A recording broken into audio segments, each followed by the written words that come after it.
In 1776, Britain ruled the largest empire the world had ever seen. Its navy controlled the oceans. Its army was considered the most powerful military force on Earth. From India to the Caribbean, from Africa to North America, the British flag flew over territories across the globe. To many people, the British Empire seemed unstoppable. So when 13 small colonies in North America challenged the crown, almost everyone expected the rebellion to end quickly. After all, how could a group of farmers, merchants, and local militia ever defeat the greatest empire in history? Even British leaders believed the war would be short. King George III and his generals were confident. They possessed experienced soldiers, powerful artillery, and the world's strongest navy. On paper, victory looked inevitable. Across the Atlantic, however, life in the American colonies was very different. Most colonists were not professional soldiers. They were blacksmiths, farmers, carpenters, merchants, and fishermen. Many had never fought in a major battle. Their weapons were old, their supplies were limited, their army barely existed. Yet one man believed they still had a chance. George Washington. A respected Virginian with military experience, Washington accepted one of the most difficult commands in history. He was asked to lead an army that lacked money, equipment, training, and even enough food. Many soldiers didn't even own proper uniforms. Some carried hunting rifles instead of military muskets. Others marched wearing ordinary work clothes. The Continental Army looked nothing like Europe's professional armies. Still, Washington understood something his enemies did not. Winning a revolution was different from winning a conventional war.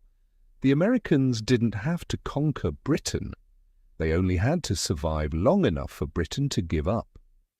Meanwhile, thousands of miles away in London, British generals prepared an enormous invasion force. Detailed maps covered their strategy tables. Experienced officers planned to capture the major cities one by one. The rebellion, they believed, would collapse within months. Soon, one of the largest military expeditions ever sent across the Atlantic sailed toward America. Dozens of Royal Navy warships crossed the ocean, carrying thousands of disciplined British redcoat soldiers. When the fleet reached New York Harbor, its size shocked everyone. From the shoreline, American civilians watched in silence. The sea itself seemed covered with British ships. For many colonists, it looked as though the war had already been lost. George Washington watched the invasion from the hills above New York. He knew exactly what he was facing. His small Continental Army stood little chance in a direct fight against such an experienced force. Even so, there was no turning back. American soldiers hurried to build defensive positions. Cannons were placed. Earthworks were dug.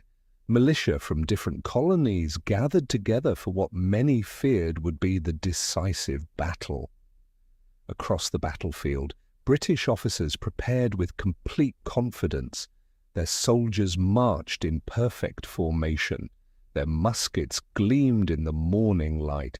Everything about the British Army reflected discipline, training, and experience.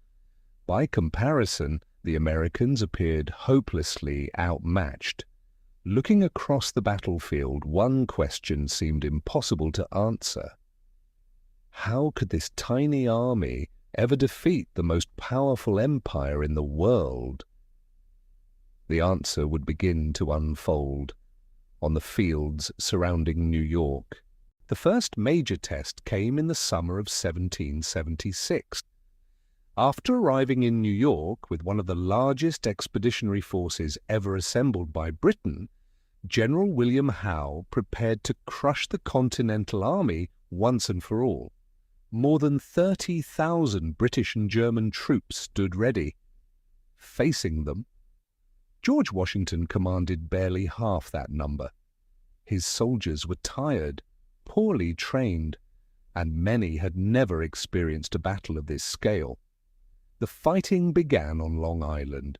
British troops attacked with remarkable discipline, advancing in perfect formations, while powerful artillery pounded American defenses. Before long, Washington realized the terrible truth. His army was being outmaneuvered. British forces were closing in from multiple directions. Thousands of Continental soldiers risked being surrounded. It looked like the revolution might end before it had truly begun. As darkness fell, Washington made one of the boldest decisions of the entire war. Instead of fighting to the last man, he chose to save the army.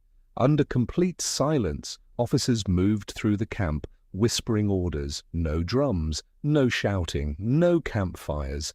Every soldier understood that even the smallest mistake could mean disaster. Throughout the night, fishermen, sailors, and volunteers guided hundreds of small boats across the East River. One by one, American soldiers climbed aboard. Cannons were loaded, horses were ferried across. Even heavy artillery was quietly transported through the darkness. Then something extraordinary happened. As dawn approached, a thick fog rolled across the river. The British could barely see the shoreline. The fog hid the final boats carrying Washington's remaining troops. When the sun finally rose, British soldiers advanced toward the American defenses. They expected another battle. Instead, they found empty trenches, cold campfires, abandoned equipment. George Washington and his entire army had vanished. It was one of the greatest military escapes in history. The revolution had survived, but only barely. Still, survival came at a terrible cost. Washington was forced to abandon New York. His army retreated across New Jersey. The marches became brutal. Rain soaked their clothes. Mud swallowed the roads. Food grew scarce. Many soldiers marched with torn shoes or no shoes at all. Some wrapped pieces of cloth around their feet just to keep walking. Desertions increased. Enlistments expired. Morale collapsed. Even members of Congress quietly wondered whether the revolution was already lost. Thomas Paine would later write the famous words, "These are the times that try men's souls." And for Washington, those words perfectly described the winter of 1776. Every day the army became smaller. Every day Britain's confidence grew stronger. General Howe believed victory was only a matter of time. He decided to pause major operations for the winter. British commanders expected the exhausted Americans to simply disappear on their own. But Washington was planning something completely unexpected. On Christmas night, while most British and Hessian troops believed the campaign was over, Washington gathered his officers beside the icy Delaware River. Snow fell relentlessly. The temperature dropped below freezing. Chunks of ice floated across the dark water. Many officers believed crossing the river was impossible. Yet Washington gave the order anyway. Hundreds of exhausted soldiers pushed heavy Durham boats into the freezing current. Cannons, horses, supplies, everything had to cross before dawn. The crossing took far longer than expected. Ice battered the boats. Men slipped into freezing water. Some nearly died from exposure, yet no one turned back. By the time the final boats reached the opposite shore, the sun was beginning to rise. The army was exhausted, cold, hungry, but Washington refused to stop. Instead, he ordered the men to march toward a small town called Trenton. Waiting there was an enemy that had no idea the Americans were coming. On the morning of December 26th, 1776, The quiet streets of Trenton were suddenly shattered by gunfire. American soldiers stormed into the town from multiple directions. The Hessian garrison, believing no army could possibly cross the frozen Delaware River during the night, was caught completely by surprise. Within minutes, confusion spread through the streets. Officers rushed to organize their men. Drums sounded. Commands echoed through the snow. But it was already too late. George Washington had achieved exactly what he wanted: speed, surprise, and momentum. For the first time in months, the Continental Army wasn't running from the British. They were attacking them. The battle lasted less than an hour. When it ended, nearly the entire Hessian force had surrendered. The victory itself was relatively small, but its impact was enormous. Across the colonies, hope returned almost overnight. Men who had planned to leave the army decided to stay. New volunteers began arriving. The revolution, which had seemed only days away from collapse, suddenly had new life. Washington understood something important. One victory wasn't enough. Only days later he struck again. At Princeton, British commanders believed the exhausted Americans would never launch another offensive so quickly. Once again, they were wrong. Washington personally rode toward the fighting, placing himself where musket fire was heaviest. For several tense moments, smoke completely hid him from view. Many soldiers feared their commander had been killed. Then the smoke cleared. Washington was still there, calm, unshaken, leading from the very front. The victory at Princeton further transformed the war. British troops still occupied major cities. They still had more soldiers, more cannons, more ships. But something far more dangerous had begun to change: confidence. The Americans now believed they could win. Meanwhile, British commanders faced a growing problem. Their army excelled in traditional European warfare: open battlefields, large formations, clear supply lines. America offered none of those advantages: dense forests, rivers, mountains, poor roads. Every mile became a challenge. Instead of fighting where Britain was strongest, American militia attacked where Britain was weakest. Supply wagons disappeared. Scouts vanished into the forests. Small patrols were ambushed without warning. British soldiers often marched for days without ever seeing the enemy. Then suddenly, shots would come from the trees. The attackers disappeared almost as quickly as they arrived. No large battle, no formal lines, just constant pressure. Every wagon lost meant less food. Every damaged bridge delayed reinforcements. Every mile stretched British supply lines farther across an enormous continent. The war was becoming expensive, slow, and exhausting, thousands of kilometers away in Europe. Another nation was watching carefully. France, Britain's oldest rival. French diplomats followed every battle report. At first, they doubted the Americans could survive, but Washington's victories at Trenton and Princeton changed that. Perhaps Britain wasn't invincible after all. Then came another decisive campaign. In 1777, British General John Burgoyne marched south from Canada with a bold plan. He believed he could cut the American colonies in half. Instead, his army became trapped. American forces surrounded the British near Saratoga. Forests blocked escape routes. Supplies disappeared. Every day, Burgoyne's position became worse. Eventually, the impossible happened. A full British army surrendered. It was the greatest American victory of the war so far, but its greatest effect wasn't on the battlefield. It was across the Atlantic, because after Saratoga, France finally made its decision. The American Revolution was no longer fighting alone. The surrender at Saratoga changed everything. For nearly 2 years, Britain had fought alone against the American colonies. Now, that war was becoming international.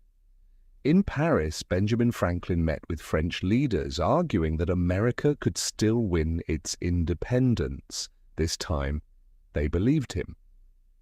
In 1778, France officially entered the war as an ally of the United States. The decision shocked Britain. It was no longer fighting a small colonial rebellion. It now faced one of Europe's strongest military powers. French money began flowing into America. Weapons arrived. Experienced officers joined Washington's army. Most importantly, the powerful French Navy entered the conflict. For the first time since the war began, Britain's control of the sea was no longer guaranteed. George Washington immediately understood what this alliance meant.